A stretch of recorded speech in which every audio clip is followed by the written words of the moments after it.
तथागत सम्यक संबुद्ध विश्व रत्न बोधिसत्व डॉक्टर बाबा साहब अम्बेडकर, इनके विचारों को मैं नमन करता हूँ।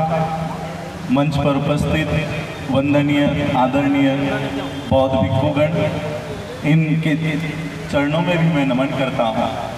मंच पर उपस्थित the Buddhist society of India के समस्त पदाधिकारीगण और जय भीम मिशन के संरक्षक राजेंद्र पाल गौतम जी, सभी जिन्होंने आज का ये कार्यक्रम सफलतापूर्वक आयोजित किया है, उन सभी कार्यकर्ताओं पदाधिकारियों को जय भीम। और यहाँ पर उपस्थित सभी मेरे भाइयों को, बहनों को, माताओं को सामने राजरत्न का जय भीम। आज अशोका विजयादशमी के अवसर पर डॉक्टर बाबा साहब अम्बेडकर जी ने 56 साल पहले नागपुर के दीक्षा भूमि में बौद्ध धर्म की दीक्षा ली और दूसरे दिन बाबा साहब अम्बेडकर जी ने अपना ऐतिहासिक भाषण किया।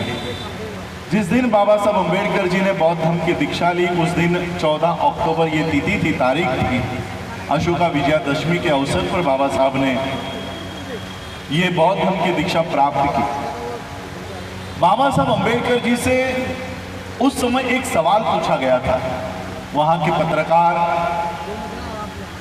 बाबा साहब अम्बेडकर जी से मिले और बाबा साहब से पूछा कि बाबा साहब, आपने 1935 में घोषणा की कि मैं हिंदू परिवार में जन्म मेरा हुआ, ये मेरे हाथ में नहीं था, ये मेरे बस में नहीं था, लेकिन मैं हिंदू मरूंगा नहीं। ये 1935 में आपने घोषणा की और 1956 में आप बौद्ध धर्म को अपना रहे हो, तो इतना देर, इतनी अवधि अपने बौद्ध धर्म को अपनाने के लिए क्यों लगाई?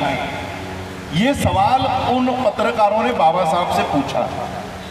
बाबा साहब अम्बेडकर जी ने जवाब दिया कि ये जो धम्म का काम है वो इतना आसान नहीं है। इस देश के लोगों को बौद्ध धर्म की ओर लेकर आना इतना आसान काम नहीं है।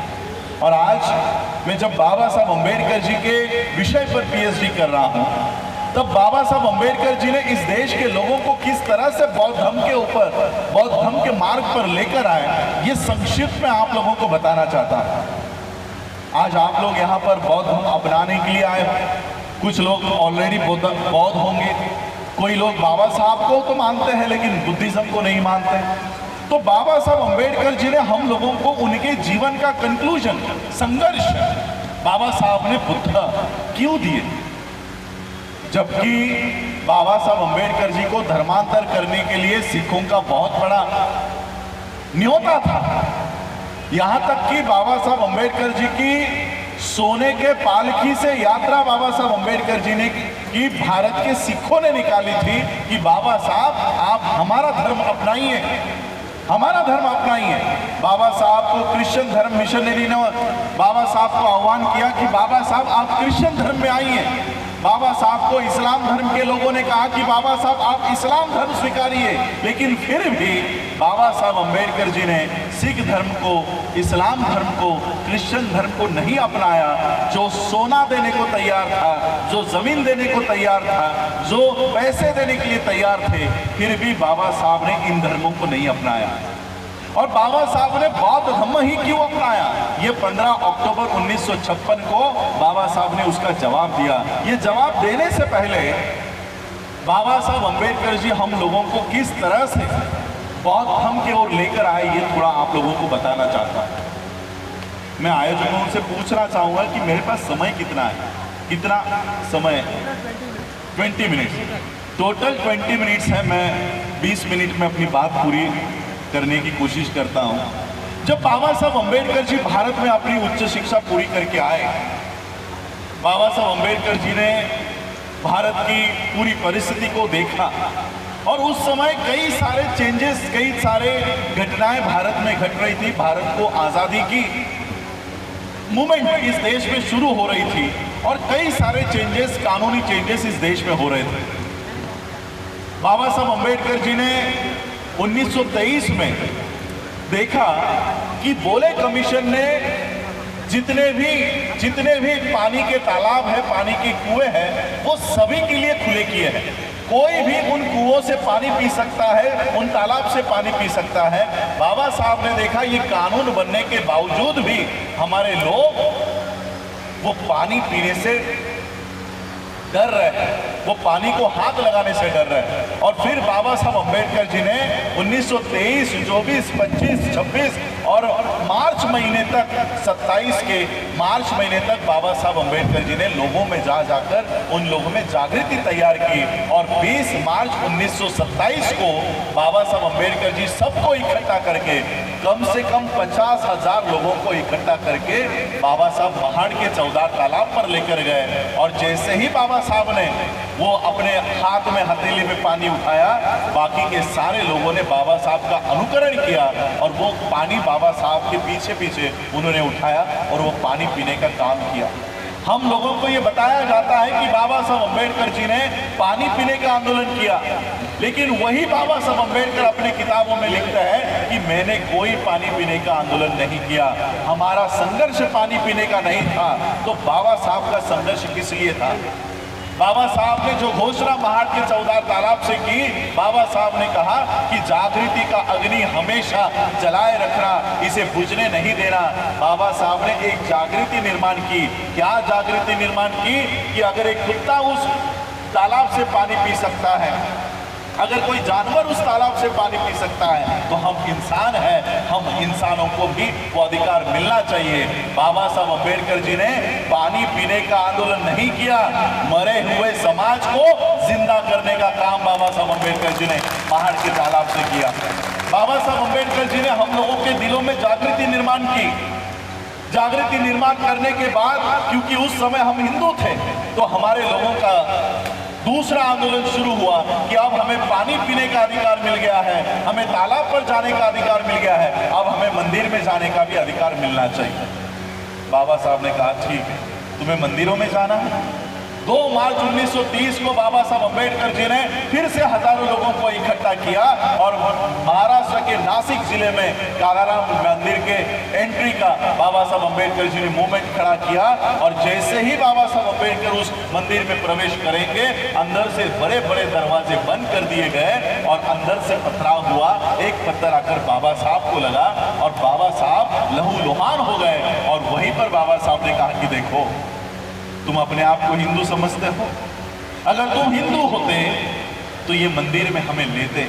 बाबा साहब अम्बेडकर जी ने धीरे धीरे लोगों के दिलों में ये सवाल पैदा कर दिया कि अगर हम भी हिंदू हैं, वो भी हिंदू है, तो फिर वो हमें मंदिर में क्यों नहीं लेते, हमें मंदिर में क्यों नहीं लेते। 1930 का भी आंदोलन पूरा हुआ। 1930 के बाद 1931, 32, 33 में राउंड टेबल कॉन्फ्रेंस की शुरुआत हुई। और जब बाबा Saheb Ambedkar round table conference में गए, गांधी का वहां पर कहना था कि आजाद भारत में अछूतों को अगर वहां पर कोई भी अधिकार मिलता है तो ऐसी आजादी हमें नहीं चाहिए। गांधी का ऑफिशियल स्टेटमेंट है कि आजाद भारत में अगर अछूतों को अधिकार मिलते हैं तो हमें ऐसी आजादी नहीं चाहिए। बाबा साहब अम्बेडकर जी ने ये बातें समाज को लाकर बता दी। पूना पैक्ट का आंदोलन हुआ। पूना पैक्ट में बाबा साहब की सिग्नेचर हुई और फिर हमारे अधिकार छीन लिए गए। यानी जो लोग हमें हरिजन कहा करते थे, हिंदू कहा करते थे, वही हम लोगों को अधिकार देने को तैयार नहीं थे। और फिर इस देश का संविधान लिखने की जब तैयारी शुरू हुई, बाबा साहब अम्बेडकर संविधान सभा में गए। कितना संघर्ष हुआ वो हम सब जानते हैं। और जब बाबा साहब अम्बेडकर संविधान सभा में गए, बाबा साहब ने सिर्फ भारत का ही नहीं, पूरे दुनिया का, पूरे विश्व का सबसे बढ़िया संविधान बाबा साहब ने इस देश को निर्माण करके दिया।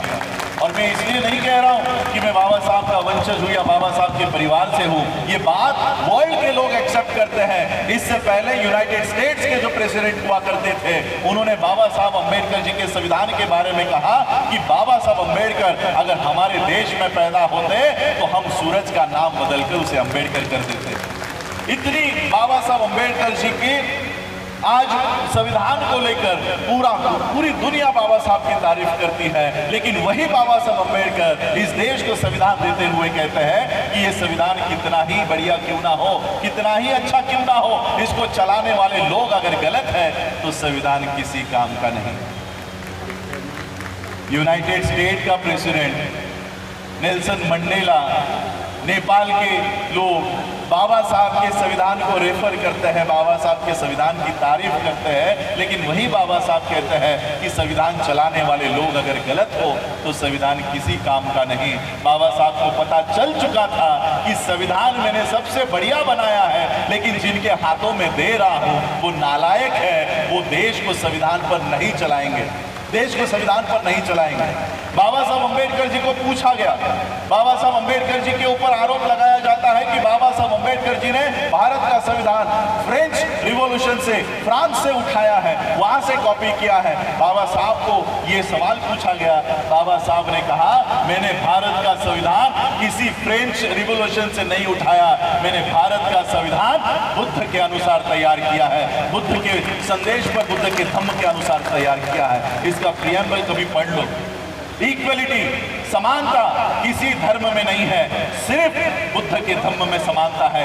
भाईचारा कोई धर्म नहीं सिखाता, भाईचारा केवल बुद्ध का धम्म सिखाता है। और इसलिए तो ये जो प्रियम्बल है, ये पूरा प्रियम्बल संविधान किस आधार पर है, वो प्रियम्बल बुद्ध के आधार पर है। बाबा साहब को पता चल चुका था ये लोग संविधान इस देश में नहीं चलाएंगे, और तब मेरे देश के लोग कहाँ जाएंगे, मेरे लोग कहाँ जाएंगे, मुझे फॉलो करने वाले लोग कहाँ जाएंगे। बाबा साहब अम्बेडकर जी से सवाल किया गया कि बाबा साहब इस देश के लोकतंत्र का क्या होगा।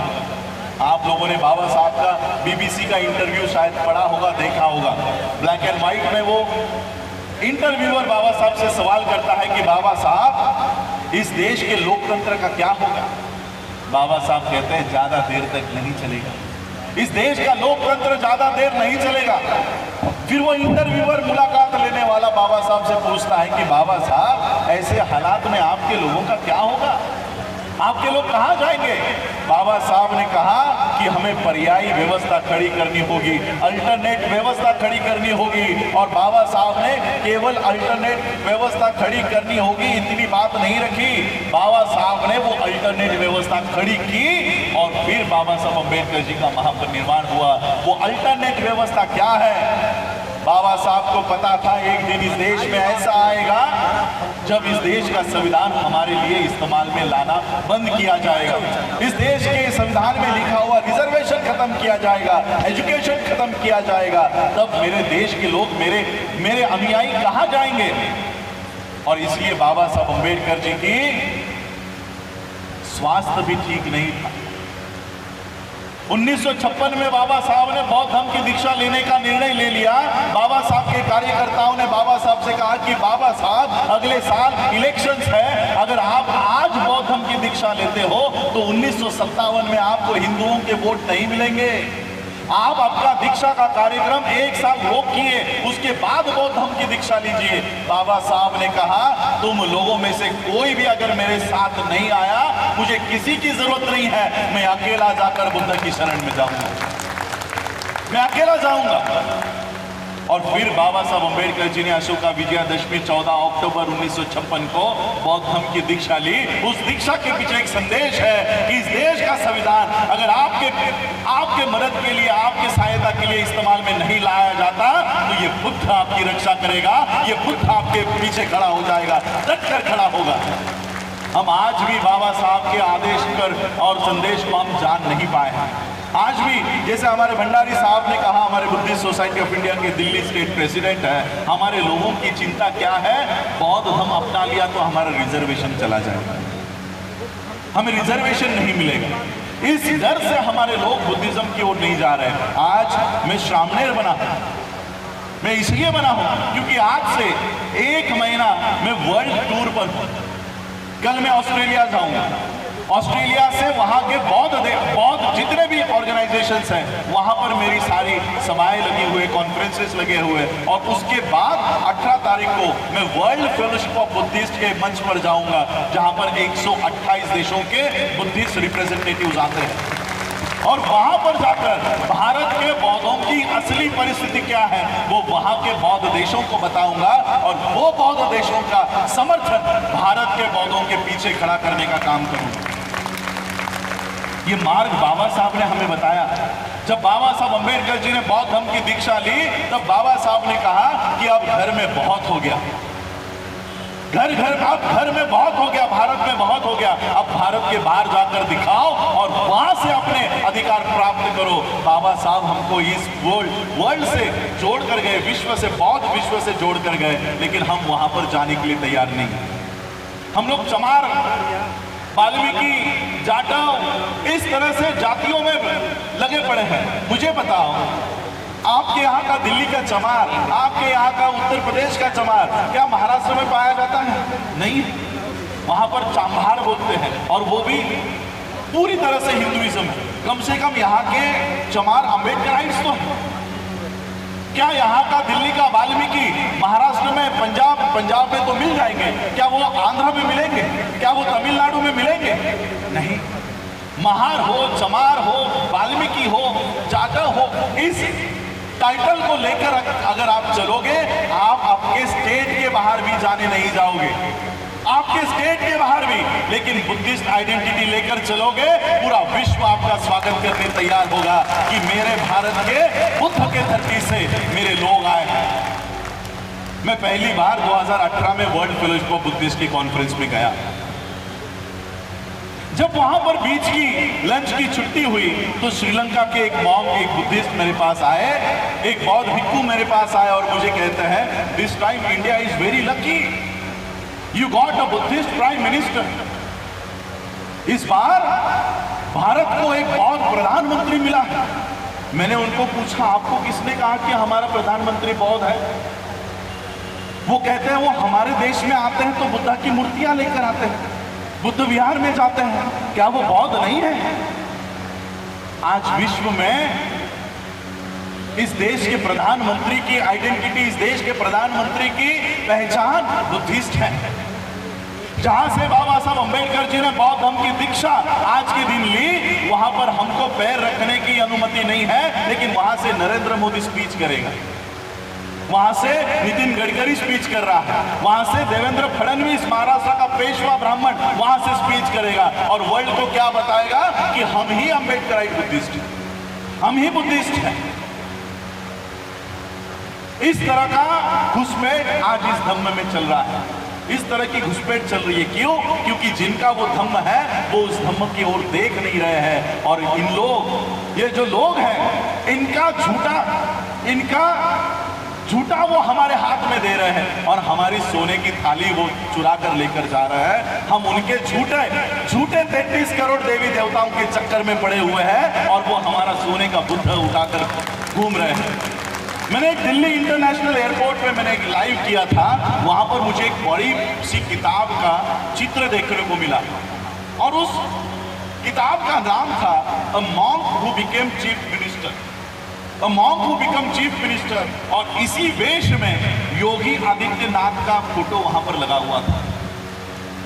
यानी ये विदेशों में क्या प्रचार करते हैं कि उत्तर प्रदेश का चीफ मिनिस्टर ये बौद्ध भिक्षु है, इस देश का प्रधानमंत्री एक बौद्ध प्रधानमंत्री है।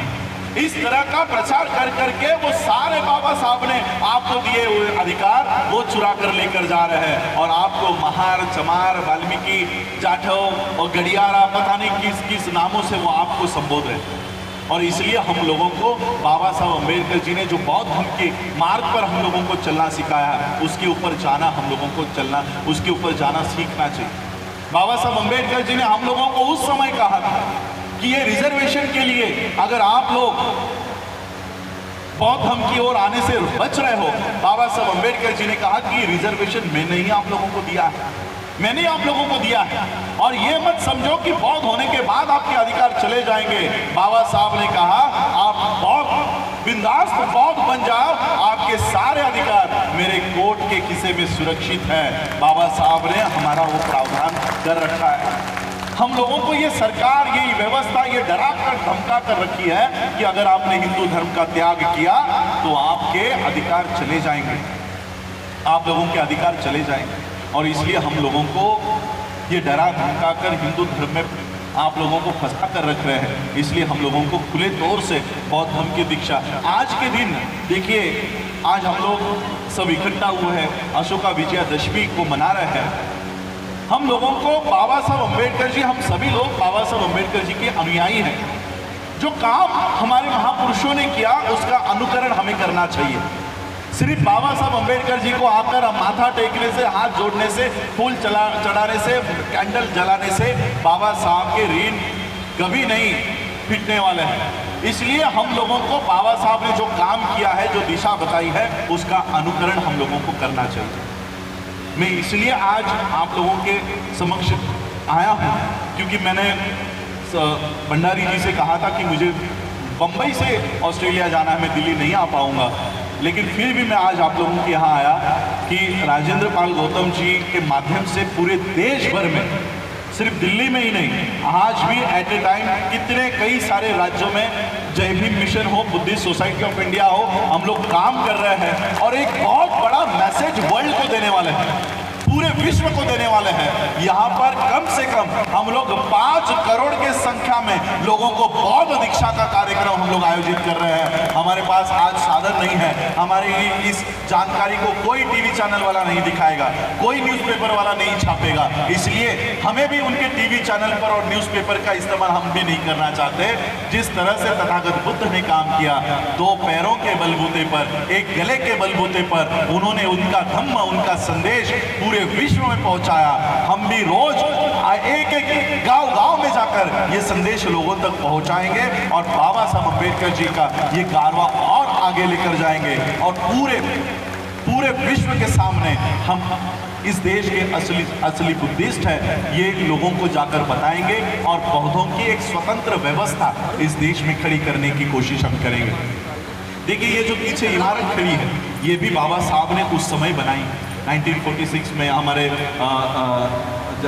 सर यहाँ पर बैठे हुए हैं, कुमार सेन बौद्ध जी यहाँ पर बैठे हुए, वो इस व्यवस्था को पूरा देखते हैं। उस समय बाबा साहब ने ये नींव रखी है और इसलिए आज हम लोगों को बुद्धिस्ट नींव रखनी होगी। हमारे खुद के एजुकेशन सिस्टम, हमारी खुद की बैंकिंग सिस्टम, हमारी खुद के हेल्थ सिस्टम, इसके ऊपर हमको काम करना है। हम बौद्धों के लिए आज मैं श्रामणेर इसलिए बना हूँ क्योंकि श्रामणेर अवस्था में ही मैं वर्ल्ड के बुद्धिस्टों को जाकर बताऊंगा कि भारत में बौद्धिज्म को अगर रिवाइव करना है, सर्वाइव करना है, तो हमें ये सारी व्यवस्था भारत में खड़ी करनी होगी। आज जो लोग बौद्ध धर्म में घुस पड़े हैं, नरेंद्र मोदी हो, योगी हो, जो बुद्धिज्म के नाम पर सारा फंड वो ब्राह्मणी व्यवस्था को डाइवर्ट करते हैं, उन लोगों को खुला करने का काम, उन लोगों का षड्यंत्र खुला करने का काम मैं वर्ल्ड के माध्यम से वहाँ पर कर रहा हूँ और भारत के असली बौद्धों का वहाँ पर सब लोग हम वहाँ पर पहचान बनाने का काम कर रहे हैं। तो आप सभी लोगों का स्वागत है। आज आप लोग बौद्ध धर्म की दीक्षा यहाँ पर दीजिए और अपने आप को ऑफिशियली बुद्धिस्ट डिक्लेयर कीजिए। आपका कोई रिजर्वेशन नहीं जाएगा। और रिजर्वेशन के बारे में मैं बताना चाहता हूँ, निर्मला सीतारमण का नाम आपने सुना है, इस देश की फाइनेंस मिनिस्टर है। उसने 1.5 साल पहले अनाउंस कर दिया है कि देश के सारे पब्लिक सेक्टर हम बेचने वाले हैं, 2 साल में बेचने वाले हैं। एयर इंडिया बेच दी, कई सारे बैंक बेच दिए हैं, कई सारे बैंक खत्म हो गए हैं। अब कई सारे जितने भी पब्लिक सेक्टर हैं, रेलवे बेच रहे हैं। जहां पर हमारी नौकरियां हैं वहां की सारी व्यवस्था ये बेच रहे हैं। संसद में ये सवाल उठा कि आप सब पब्लिक सेक्टर बेचने वाले हो तो रिजर्वेशन प्राइवेट सेक्टर में मिलेगा या नहीं। संसद ने क्लियर किया कि प्राइवेट सेक्टर में रिजर्वेशन नहीं मिलेगा, यानी पब्लिक सेक्टर खत्म, प्राइवेट सेक्टर में रिजर्वेशन नहीं। अब जिस रिजर्वेशन के लिए आप जातियों को छोड़ने को तैयार नहीं थे, अब वो नौकरियां ही नहीं बची। अब आपके पास कोई दूसरा मार्ग नहीं है। जातिगत आरक्षण लेने के बजाय बौद्ध धर्म के माध्यम से अल्पसंख्यकों के लिए जो आरक्षण है वहां पर आप लोग आइए और गर्व से अपने आप को बुद्धिस्ट कहकर वो अधिकार आपके प्राप्त कीजिए। इतना बड़ा अधिकार बाबा साहब हमको देकर गए, उस मार्ग पर हम लोगों को चलना चाहिए। और इसलिए बाबा साहब ने हमें 128 देशों से जोड़ रखा है। एक दिन इस देश में ऐसा आएगा कि राजस्थान हो, हरियाणा हो, उत्तर प्रदेश हो, दिल्ली हो, हमारे किसी भी मनीषा के ऊपर, हमारे किसी भी बच्चे के ऊपर अगर अन्याय हो, अत्याचार हो, तो इस देश का प्रधानमंत्री नहीं, इस किसी स्टेट का मुख्यमंत्री नहीं, किसी स्टेट का किसी डिस्ट्रिक्ट का कलेक्टर नहीं, इस देश, इस विश्व के सारे बौद्ध देश हमारे लिए आवाज उठाएंगे। ऐसी नौबत इस देश में हम लोग लाकर हम वो चित्र यहाँ पर खड़ा करेंगे। आप सभी लोगों का आज इस धम्म दीक्षा के समारोह में आप सभी लोगों का स्वागत है। बाबा साहब ने उस दीक्षा समारोह में दीक्षा होने के बाद बाबा साहब ने एक बात कही थी। बाबा साहब ने कहा, आज बाबा साहब ने मराठी में कहा था कि आज माझी नरकातून सुटका झाली, यानी आज मैं नरक से बाहर आया, ऐसे मुझे लग रहा है। बाबा साहब ने जब बौद्ध धर्म की दीक्षा ली तो बाबा साहब ने ये उद्गार निकाले कि आज मैं नरक को छोड़कर बाहर आ रहा हूँ। हिंदू धर्म या ब्राह्मण धर्म ये नरक के समान है। नरक की कॉन्सेप्ट बुद्धिज्म में नहीं होती, स्वर्ग की कॉन्सेप्ट नहीं होती, लेकिन अगर नरक कहीं होता, कैसे होता, तो वो ब्राह्मण धर्म के समान होता। तो इस तरह से बाबा साहब ने विधान किया। मैं भी आप लोगों को, जो ब्राह्मण धर्म में आप लोग पड़े हो, उस नरक से बाहर आकर ये बौद्ध धर्म में आप लोग शामिल हो जाओ, इसलिए आह्वान करता हूँ। आप सभी लोगों ने मुझे आमंत्रित किया, उसके लिए आप सभी लोगों का आभार। हमारे Delhi state president CS Bhandari ji और हमारे समता सैनिक दल के आम आदमी पार्टी। अगर आपने अभी तक हमारा चैनल सब्सक्राइब नहीं किया है तो सब्सक्राइब करें और घंटी का बटन बिल्कुल भी दबाना ना भूलें, ताकि सभी लेटेस्ट खबरें पहुंच सकें आप पे सबसे पहले।